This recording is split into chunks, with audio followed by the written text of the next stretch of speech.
नमस्कार दोस्तों, ज्ञानपुर चैनल में आप लोगों का स्वागत है। आइए अपनी क्लास की सीरीज को आगे बढ़ाते हुए आज की क्लास शुरू करते हैं। सबसे पहले देख लेते हैं अपने प्रैक्टिस क्वेश्चन जो आप लोगों को करने के लिए दिए थे। तो हमारा फर्स्ट प्रैक्टिस क्वेश्चन है, निम्नलिखित में से कौन सा तत्व लोहे के साथ मिश्रित होने पर इस्पात बनता है जो उच्च ताप का प्रतिरोध कर सकता है, जिसमें उच्च कठोरता तथा अपघर्षण प्रतिरोधकता होती है। ऑप्शन है, option A aluminium, option B chromium, option C nickel, option D tungsten. Right answer है ऑप्शन बी क्रोमियम। क्रोमियम ऐसा तत्व है जो लोहे के साथ मिश्रित होने पर इस्पात बनाता है और उसका ताप उच्च होता है और वो अधिक कठोर होता है। नेक्स्ट क्वेश्चन देख लेते हैं। क्वेश्चन नंबर 2, शुष्क बर्फ क्या है? ऑप्शन ए जमी हुई बर्फ, ऑप्शन बी जमी हुई कार्बन डाइऑक्साइड, ऑप्शन सी जमा हुआ पानी, ऑप्शन डी जमी हुई ऑक्सीजन। तो राइट आंसर है ऑप्शन बी जमी हुई कार्बन डाइऑक्साइड।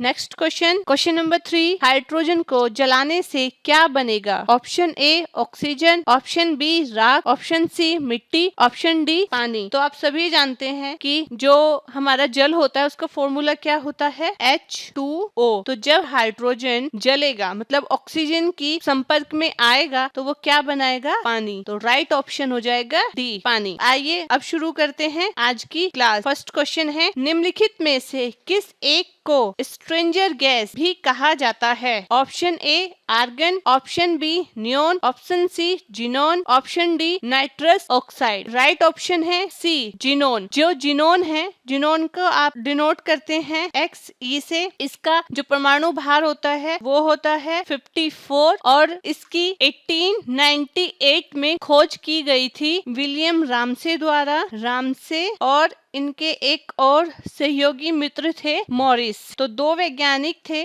जिन्होंने इसकी खोज की थी, एक विलियम रामसे, दूसरे मॉरिस। और कब की गई थी? 1898 में। और यह वायुमंडल में कम मात्रा में पाई जाती है। क्वेश्चन नंबर 2, निम्नलिखित में से कौन सा सही नहीं है? आप ध्यान रखिएगा, आपसे पूछा गया है सही नहीं है। ऑप्शन ए बार्डो मिक्सचर कॉपर द्वितीय सल्फेट और कैल्शियम हाइड्रोक्साइड का जल के मिश्रण है और इसे फफूंदनाशी के रूप में प्रयोग में लाते हैं। ऑप्शन बी बोरिक अम्ल औषधि उद्योग तथा खाद्य परिरक्षक के रूप में भी प्रयुक्त होते हैं। ऑप्शन सी शुष्क बर्फ ठोस कार्बन डाइऑक्साइड होता है। ऑप्शन डी हंसाने वाली गैस नाइट्रिक ऑक्साइड है। तो आपको यहाँ क्या बताना है? गलत ऑप्शन। फर्स्ट ऑप्शन सही है, सेकंड सही है, थर्ड सही है। जो फोर्थ है हंसाने वाली गैस वो नाइट्रिक ऑक्साइड होती है, गलत है। क्योंकि जो हंसाने वाली गैस होती है उसको नाइट्रस ऑक्साइड कहते हैं, जिसका फॉर्मूला होता है N2O। और यहाँ पे आपको क्या दिया गया है? नाइट्रिक ऑक्साइड मतलब कि NO। तो आपका गलत क्या है? डी। तो आपका ऑप्शन क्या हो जाएगा? Option D. Next question 3, nitrogen मुक्ति से होता है। ऑप्शन ए वायुमंडल में नाइट्रोजन की मात्रा में वृद्धि, ऑप्शन बी स्थल मंडल में नाइट्रोजन की मात्रा में वृद्धि, ऑप्शन सी स्थल मंडल एवं वायुमंडल में नाइट्रोजन की मात्रा अप्रभावित, ऑप्शन डी नाइट्रीकरण बैक्टीरिया का विनाश। तो जो आपकी पूछा गया है नाइट्रोजन मुक्ति, तो नाइट्रोजन मुक्ति प्रक्रिया है किस चीज की? नाइट्रोजन चक्र की। नाइट्रोजन चक्र की जो 2-3 प्रक्रियाएं होती है जिसमें से एक प्रमुख प्रक्रिया है नाइट्रोजन मुक्ति। और नाइट्रोजन मुक्ति में आपका नाइट्रेट और नाइट्राइड आयन का मिलकर नाइट्रोजन में चेंज मतलब परिवर्तन होता है। तो आप इस चीज का ध्यान रखिएगा कि जो नाइट्रोजन है वो नाइट्रेट और नाइट्राइड आयन का रूपांतरण होता है, जिस कारण इसका स्थल मंडल और वायुमंडल में नाइट्रोजन की मात्रा में कोई प्रभाव नहीं पड़ता। का राइट ऑप्शन हो जाएगा सी। क्वेश्चन नंबर 4, वायुयानों के टायरों में भरने में निम्न गैसों का प्रयोग होता है। Option A hydrogen, option B nitrogen, option C helium, option D neon. तो राइट ऑप्शन है बी नाइट्रोजन। क्यों? क्योंकि जब वायुयान नीचे उतरते हैं तो सबसे ज्यादा खतरा टायरों के विस्फोट होने में उसी वक्त होता है। नाइट्रोजन इसलिए भरी जाती है क्योंकि उनका जो दाब होता है वो बहुत ही कम होता है, जिससे विस्फोट की जो संभावना होती है वो कम होती है। इसलिए वायुयान के टायरों में नाइट्रोजन गैस भरी जाती है। नेक्स्ट क्वेश्चन, कीटभक्षी पौधे जिस मृदा में उगते हैं उसमें कमी रहती है। ऑप्शन ए मैग्नीशियम की, ऑप्शन बी कैल्शियम की, ऑप्शन सी नाइट्रोजन की, ऑप्शन डी जल की। जहाँ पर कीटभक्षी पौधे उगते हैं वहाँ पर कमी होती है नाइट्रोजन की। नाइट्रोजन की कमी होने के कारण वे वहाँ पर होने वाले कीड़ों को पकड़कर खाते हैं, जिससे वो अपना पोषण कर सके। जिसके कुछ उदाहरण हैं नेप्थीस, डायोनिया, ट्रोसेरा, यूटिकुलेरिया। ठीक है, आप ये ऑप्शन ध्यान रखिएगा जो उदाहरण आपको दिए हैं, क्योंकि कभी कभी क्या होता है कि आपको ऑप्शन देके पूछ लिया जाता है कि कौन से कीट भक्षी पौधे हैं। क्वेश्चन नंबर 6 आंसू गैस है। Option A ammonia, option B chlorine, option C hydrogen carbide, option D hydrogen sulphide. इसमें जो आपसे पूछा गया है आंसू गैस होती है ऑप्शन ए अमोनिया। आपने बहुत बार सुना होगा कि जब कोई धरना प्रदर्शन होता है, पुलिस बल की तरफ से आंसू गैस के गोले छोड़े गए, तो उसमें क्या होता है कि जब वो आंसू गैस के गोले छोड़े जाते हैं, आंखों में जलन होने लगती है, आंखों से आंसू टपकने लगते हैं, तो वो इसलिए छोड़े जाते हैं। जैसे आंसू गैस के दो नाम याद रख लीजिएगा कि एक तो अल्फा क्लोरो एसिटोफिनोन होता है और एक अक्रोलीन होता है। ये दो प्रमुख आंसू गैस है। नेक्स्ट क्वेश्चन, निम्नलिखित में से कौन सा ऑप्टिकली सक्रिय नहीं है? हमेशा की तरह यहाँ भी आपको ध्यान रखना है, नहीं है। Option A glycine, option B alanine, option C serine, option D उपर्युक्त सभी। राइट ऑप्शन है ग्लाइसिन। जो ग्लाइसिन है वो कार्बनिक यौगिक है। इसका फॉर्मूला होता है NH2CH4COOH। ये फॉर्मूला आप याद रखने की कोशिश कीजिएगा, क्योंकि जो वनडे एग्जाम होते हैं कभी कभी आपसे डायरेक्ट फॉर्मूला ही पूछ लिया जाएगा कि ग्लाइसिन का फॉर्मूला क्या होता है। तो क्या होता है NH2CH4COOH। और ये मोस्टली प्रोटीन में पाए जाते हैं और प्रोटीन की सबसे छोटी इकाई के रूप में ग्लाइसिन को माना जाता है। सामान्यतः पर निम्नलिखित में से कौन सा तत्व द्रव के रूप में पाया जाता है? ये क्वेश्चन आपसे पहले भी पहली क्लास में भी हुआ था, लेकिन उसके ऑप्शन अलग थे, इसलिए वहाँ का आंसर अलग था। ठीक है, इसके ऑप्शन क्या है? Hydrogen, option B oxygen, option C bromine, option D iodine. तो आपका यहाँ पर जो आंसर है ऑप्शन सी ब्रोमीन है। अब ये क्वेश्चन लेने का पर्पस यही था कि इन केस अगर आपके ऑप्शन में मरकरी नहीं है तो उसके स्थान पर आपका आंसर क्या होगा? तो याद रखिएगा, या तो आपका Hg मरकरी होगा या फिर आपका ब्रोमीन होगा। अगर मरकरी है तो आपका आंसर मरकरी रहेगा, ब्रोमीन है तो आपका आंसर ब्रोमीन रहेगा। एंटासिड होते हैं ऑप्शन ए भस्म, ऑप्शन बी अम्ल, ऑप्शन सी लवण, option D buffer, option E इनमें से कोई नहीं। तो राइट ऑप्शन है ए भस्म। ये जो भस्म है इसी को बेस कहा जाता है, इसी को क्षारीय कहा जाता है। इसमें आपके कौन कौन से आते हैं इनको एक बार देख लीजिएगा। इसमें आपका आएगा aluminium hydroxide, magnesium hydroxide, magnesium carbonate, magnesium trisilicate और कैल्शियम कार्बोनेट। ठीक है, और इनका जो प्रयोग किया जाता है वो औषधि के रूप में किया जाता है, जब पेट में ज्यादा एसिडिटी बन जाए तब, या फिर एसिडिटी ना बनने देने के लिए इनका प्रयोग किया जाता है। क्वेश्चन नंबर 10, स्वर्णकारों द्वारा प्रयोग में लाने वाला एक्वारेजिया निम्नलिखित को मिलाकर बनाया जाता है। ऑप्शन ए नाइट्रिक अम्ल तथा सल्फ्यूरिक अम्ल, ऑप्शन बी नाइट्रिक अम्ल तथा हाइड्रोक्लोरिक अम्ल, ऑप्शन सी सल्फ्यूरिक अम्ल तथा हाइड्रोक्लोरिक अम्ल, ऑप्शन डी सिट्रिक अम्ल तथा बेंजोइक अम्ल। तो राइट ऑप्शन है बी नाइट्रिक अम्ल तथा हाइड्रोक्लोरिक अम्ल। अब ये बनाया क्यों जाता है? जो एक्वारेजिया होता है ये क्या होता है? इसको बोलते हैं, एक नाम और है इसका, अम्ल राज। तो आपसे अम्ल राज पूछा जाए या एक्वारेजिया पूछा जाए तो दोनों ही क्या हैं आपके?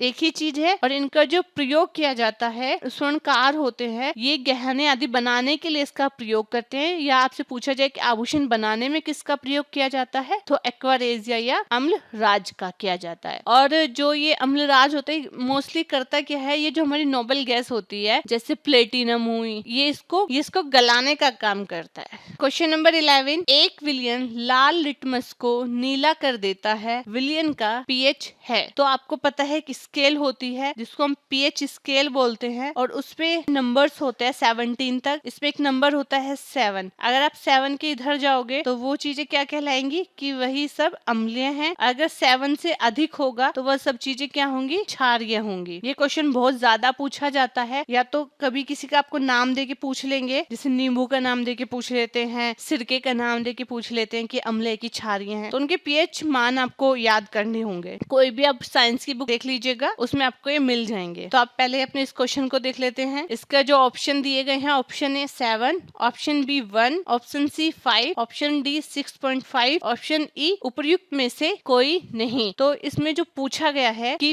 विलियन लाल लिटमस को नीला कर देता है, उसका पीएच मान कितना है। आप एक बात याद रखिएगा कि अगर विलियन लाल लिटमस को नीला कर रहा है, इसका मतलब वो क्या है, क्षारीय है। और जो क्षारीय है वो मैंने अभी आपको बताया है कि उसकी पीएच मान कितना होता है, 7 से अधिक। आपके किसी भी ऑप्शन में 7 से अधिक मान नहीं दे रखा, तो आपका ऑप्शन होगा ई, उपर्युक्त में से कोई नहीं। एक क्वेश्चन तो आपका ये हो गया। एक क्वेश्चन आपसे पूछा जा सकता है कि नीले लिटमस को लाल कर देता है। अगर ये पूछा जाए उल्टा करके, तब आपका आंसर अम्लीय होगा। क्वेश्चन नंबर 12, रासायनिक उद्योग में कौन सा तेजाब मूल रासायनिक माना जाता है। Option A H2CO3, option B HNO3, option C H2SO4, option D HCl। तो राइट ऑप्शन है H2SO4 और इसका सर्वाधिक उपयोग पेट्रो रासायनिक उद्योग में किया जाता है या प्रयोगशाला में जो गंदगी फैल जाती है उसको साफ करने में किया जाता है। नेक्स्ट क्वेश्चन, कॉपर सल्फेट का जलीय घोल अम्लीय होता है क्योंकि इस लवण का ऑप्शन ए अपोहन होता है, ऑप्शन बी विद्युत अपघटन होता है, ऑप्शन सी जल अपघटन होता है, ऑप्शन डी प्रकाश अपघटन होता है। तो इसने बोला किसका, कॉपर सल्फेट। कॉपर सल्फेट क्या होता है, CuSO4 प्लस जलीय अपघटन मतलब कि H2O। तो फिर इसने पूछा है कि उसका क्या होता है, उसका हो जाएगा जल अपघटन। ठीक है, क्योंकि वो क्या बन रहा है, अम्लीय बन रहा है। अम्लीय कैसे बनेगा, आइए इक्वेशन को देख लेते हैं। जब ये रिएक्शन होगी तब आपको क्या मिलेगा, CuOH, H 2 है तो यहाँ पे 2 आ जाएगा, CuOH की होल ट्वाइस प्लस आपको मिलेगा H2SO4। अब देखिए यहाँ पे इक्वेशन इक्वल कर लेते हैं। यहाँ पे आपके H कितने हो गए, 4, यहाँ पे कितना है 2, तो यहाँ पे 2 और आ जाएगा। तो आपका सब कुछ इक्वल हो गया है। राइट आंसर है ऑप्शन सी, जल अपघटन होता है। नेक्स्ट क्वेश्चन 14, कथन ए, सल्फ्यूरिक अम्ल को तनु बनाने के लिए पानी में अम्ल मिलाया जाता है न कि अम्ल में पानी। कारण आर, पानी की विशिष्ट ऊष्मा बहुत अधिक होती है। ऑप्शन ए और आर दोनों सही हैं और आर ए का सही स्पष्टीकरण है। ऑप्शन बी, ए और आर दोनों सही हैं किंतु आर ए का सही स्पष्टीकरण नहीं है। ऑप्शन सी, ए सही है परंतु आर गलत है। ऑप्शन डी, ए गलत है परंतु आर सही है। जो कथन है सल्फ्यूरिक अम्ल को तनु बनाने के लिए पानी में अम्ल मिलाया जाता है न कि अम्ल में पानी, तो ये बिल्कुल सही बात है। क्यों, क्योंकि जो आपका जल है, जल की विशिष्ट ऊष्मा अधिक होती है और जब जल की विशिष्ट ऊष्मा अधिक होती है तो मिश्रण का जो ताप होता है वो अधिक नहीं हो पाता। इसीलिए क्या किया जाता है कि पानी में अम्ल मिलाया जाता है। तो आपका कथन भी सही है और आपका कारण भी सही है, इसलिए राइट ऑप्शन हो जाएगा ए। नेक्स्ट क्वेश्चन है, सूची 1 को सूची 2 से सुमेलित कीजिए तथा सूचियों के नीचे दिए गए कूट का प्रयोग करके सही उत्तर चुनिए। सूची 1, वॉशिंग सोडा। सूची 2, sodium hydroxide, caustic soda, copper sulphate, नीला थोथा, sodium thiosulphate, hypo sodium carbonate. आइए ऑप्शन देख लेते हैं। ऑप्शन दिया हुआ है, option A 1 3 4 2, option B 4 1 2 3, option C 4 2 3 1, option D 3 2